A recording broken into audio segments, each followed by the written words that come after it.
Detective Chief Superintendent Charisse Pond, Ops Commander, State Crime Command. Okay, thanks. Over the past 2 weeks, we have seen recent incidents of targeted violence between members of outlaw motorcycle gangs. These gangs, by their very nature, are closed and use violence as a tool to affect certain outcomes in their criminal networks. The violence we have seen over the past few weeks has been specifically targeted at other members of criminal gangs. What is important is that the Queensland Police Service is continuing to target these individuals and gangs to prevent, disrupt, and where there is sufficient evidence, place these members before the courts. We are not seeing these groups converge in public. The community rightly have an expectation that they can go about their daily lives safely and securely. All members of the service are clearly committed to this outcome. We are committed and we are here for the long haul. The Queensland Police will continue to use all our resources and specialist areas to stop this crime. Our capacity to bring offenders to justice has been shown by further arrests as recent as yesterday. We will continue to use proactive strategies to prevent events occurring, and where crimes are committed, we will use all our resources to find those responsible. I'm happy to take your questions. You arrested, I hope I pronounced his name right, Gokam to Kilamaz, his brother, yesterday. Have there been any further developments between the events of that shooting from Tuesday, his arrest, and the firebombing? I hope you can actually appreciate that these matters are ongoing investigations. I'm not going to comment on our specific strategies or operations or methods that we use to investigate these matters. What I can tell you is that State Crime Command is working in partnership with Brisbane Region and South East Region to identify all of those people involved in these acts of violence and to bring them to the courts. You say these people use these methods to reach certain outcomes. What are those outcomes and what are the outcomes that they're trying to reach from this recent string of increased violence? So there are many outcomes involved in criminal gangs and these networks and the violence that they use. It may be in relation to commodity, it may be in relation to finances, and we've also seen it in relation to personal conflict between members. When you say commodity, are you talking about a drug war flaring up of some sort? I'm talking about criminal networks that we know are involved in drugs, in money laundering, in financing criminal matters, yes. You're speaking generally there, but in specifically looking at these cases in recent weeks, we've got two clubs that are continue to come up. Is it a turf war between these clubs? Is that the outcome they're trying to achieve, to win ground? So we are seeing an absolute escalation in violence in relation to organised criminal gangs. I'm not surprised by this violence. We have seen it before, and we will continue to work to target those involved, to identify those involved, and to bring them to justice. Are the states' OMCG laws tough enough? Are they still providing you with the tools you need to crack down on these guys? Because they're obviously still out there, still conducting their crimes on a daily basis. So we have proven that the laws are working. We are arresting people constantly. As late as yesterday, we were arresting people. We have issued over 1,000 consorting laws, and we are working with our partner agencies and the broad spectrum of tools and legislation that we have to bring these offenders to justice. You mentioned earlier that we haven't seen this in public, but one of these cases did happen at the Logan Hyperdome, a large brawl between a fair few members of motorcycle gangs. You say we're seeing escalation, we've seen it in the past, we have seen it in the public, and in the past when that's happened in public, there's been a lot of confronting violence. You don't have to look back to the ballroom blitz and to the bikie brawl in Broadbeach. Are you concerned that we're going to see another one of these if it continues?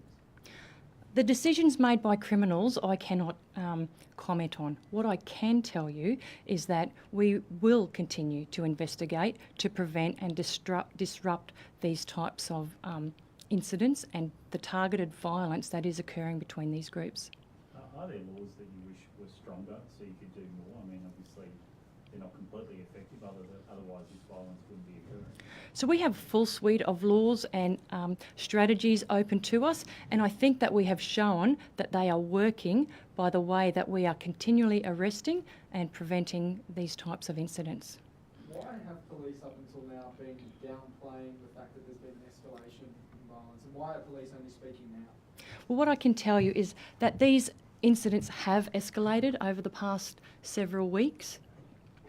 If I look at the Logan incident, what I can tell you is that within 4 days, police had located and arrested multiple offenders, significant arrests had been made, and 9 of those offenders are remanded in custody.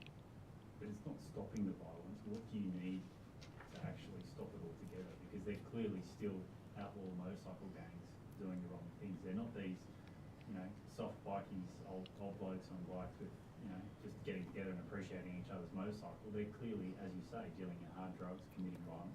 Should the public be concerned? Well, what I can tell you is that violence, targeted violence between these gang members is part of their culture. That is how they do business. And so in this case, what business is it that they're fighting over then? What's caused the escalation in their violence? Again, that's part of our ongoing investigation. I'm not prepared to discuss our strategies or our tactics at the moment, but in past investigations we have seen this is over commodities, over property, over personal relationship issues. It is a way that they do business. The fact that it's now from Logan all the way to Brendale, supposedly, that's quite widespread across the South East. It would suggest that it's not a single incident between, as you say, individuals or over a certain commodity in one place. It clearly does look like it's a turf war. So what I need to reinforce is that this is specific violence that we are taking very seriously, but it remains contained to a very specific group of people. How many people have been arrested over the past couple of weeks? So there were 9 people arrested in relation, there are 9 people remanded in custody in relation to the Logan incident. There was a gentleman arrested yesterday, and our investigation is ongoing, and we will continue to identify and investigate any people who have been identified as being involved in any of these violent incidents. To specific groups that you're talking about, what's the estimation of numbers that are involved in this specific group currently shooting? That's part of our ongoing investigation, so I won't be sharing. I hope you can appreciate that I won't be discussing the specifics of those people involved, those people who are suspects and victims. Do you have any more details on the fire, how it started, that sort of thing? I hope you can appreciate that this occurred late last night. Our police are still on the scene. They are investigating, they are taking statements from witnesses, we're reviewing CCTV, and obviously asking the public that if they had seen or heard anything in the vicinity of where this offence occurred last night, that they would contact us on Crime Stoppers. You've obviously called this press conference yourself. Are you inferring that the public is concerned about this escalation in violence? Why call the press conference otherwise? So my messaging to the public is that the community is safe. This is targeted violence between criminal networks, between criminal motorcycle gangs. And I want to reassure the public that the police are working with our partners to ensure their safety. We've seen the public unfortunately get caught up in this before. Do you fear that can happen again? Again, I cannot, in the mind of a criminal, I don't know when and where acts will take place. What I can tell you is that we are working really hard with our partners to deter, prevent, disrupt and solve these serious and targeted acts of violence. Are you expecting further attacks? Again, I can't anticipate the mind and actions of criminals. But what does your intelligence suggest? Our intelligence suggests that we need to continue working in this space, to continue working with the public and continue working with the criminal gangs and engaging with them to deter, disrupt and solve this crime. You want to reassure the public, doesn't the public have a right to know what is this turf war over? I am here to reassure the public that we have all our resources allocated to investigating these matters. What is really important is that if members of the public have any information in relation to any of these matters, that they are confident to call Crime Stoppers, to contact police and provide any piece of information that may assist us in our investigation. Do you expect to make further arrests over the shooting or firebombing from earlier this week? We will continue to investigate all the matters that are presently before us. So you do expect to make further arrests? Well, potentially? if there is enough evidence, we will absolutely be making further arrests.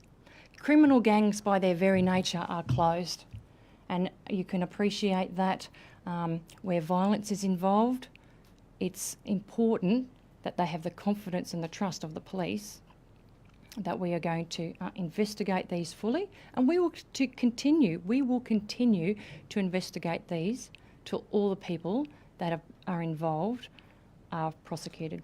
Just finally then, you've got these tough anti-gang laws, they're all about non-association.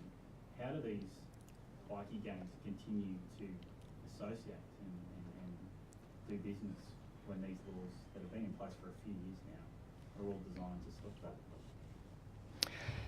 So we use the full suite of laws. We use consorting, we use arrest, we use tools including disruption and prevention to target criminal gangs. We will continue to investigate offences that occur, and we'll continue to ask for the public's support if these offences occur. Sorry, I guess what I was getting at is, are they meeting in secret then, behind closed doors, in places that aren't designated banditos clubs or etc.? So I'm not going to, I can't, that's part of our ongoing operational investigation, and I won't be commenting on that at this stage.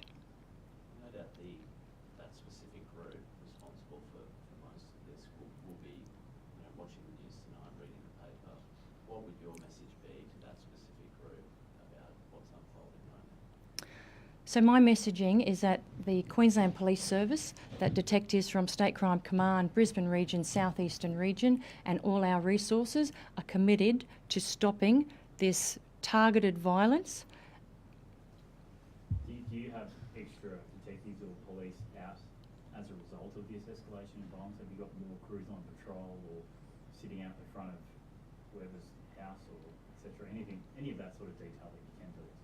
I'm sorry, I can't that's an operational matter at the moment. What I can tell you is that we have sufficient detectives and specialists and partner agencies who are committed to solving these crimes, working So together. generally, have you boosted police numbers to deal with this threat? We are working in partnership together.